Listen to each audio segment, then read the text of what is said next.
I kind of do two things. The one thing I do a lot of is write short stories and novels and tell stories. The other part is nonfiction, and I'm a travel writer. So in the story part, people tend to ask me where my ideas come from. Where do you get, where do your stories come from? Do you make them up? Do we have to make up our stories?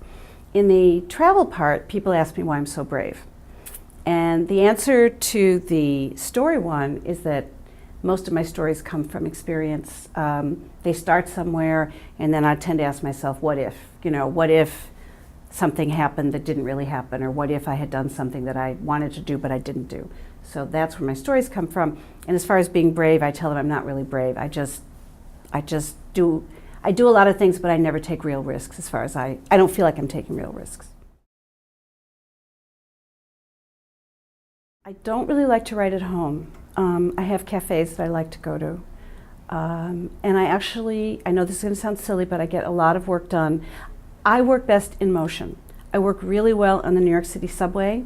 I work really well on planes. If I want to get a lot of work done and you put me on an international flight, I'll work for 8 hours. I somehow work best when things are moving, but always with earplugs. I have to have earplugs on.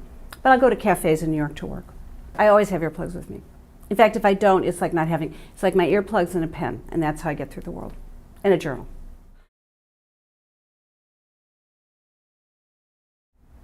Oh, you mean you're not talking about plugging them into the wall, my personal batteries? Okay. I walk, I drive, I go places, I put things aside. I have a big dog, I take him to the park. I'll just do something else, I'll just change my routine. I'll swim as much as I can. So just physical activity, I think, is really important. Just breaking my routine. I don't really have a routine, so it's not hard to break it.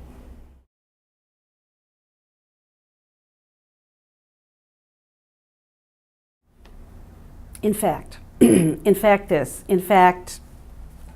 he was, really a barber. In fact, I'll find the phrase "in fact" a lot, and I'll cut it out. Or actually, those kinds of things, little hiccups. And I also tell my students, I don't like to say she felt, she noticed, she saw, those kinds of things I always try to pull back on. But the expression "in fact" seems to appear quite a bit.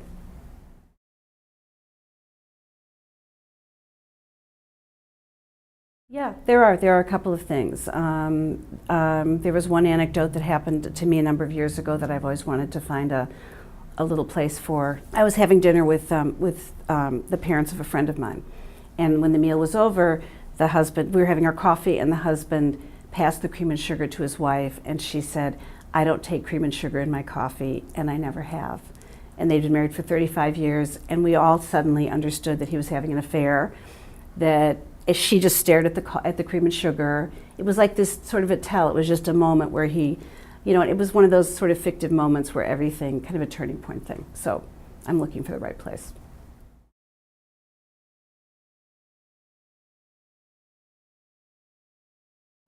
Michael Chabon said it really well once in his intro to Best American Short Stories. He said that a story is the shortest distance between two brains. In other words, that's how we connect with others. And I feel for me that writing, it's about finding that place in myself where I can really be quiet and peaceful, but it's also connecting to other people. And I guess, I'm not calling it God, but I'm calling whatever that soulful part is in myself, that's the only way I can reach it is through writing. So, that's why I always keep journals. I keep extensive journals.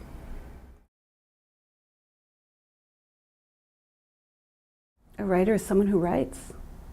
I think that a writer, I remember once I was on a boat going down the Yangtze River, and I had a journal, and I just wrote and I wrote and I wrote in it, and I had this interpreter with me, and he said, "You're a real writer."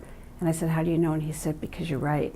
And I thought that was really true. I think like students of mine who come to me and say, "Oh, I want to take your class because I won't write unless I have a deadline." And I have to bite my tongue to say, then you're not really a writer. Why do you want to be in my class? You should be wanting to write all the time. So to me, that's what a writer is.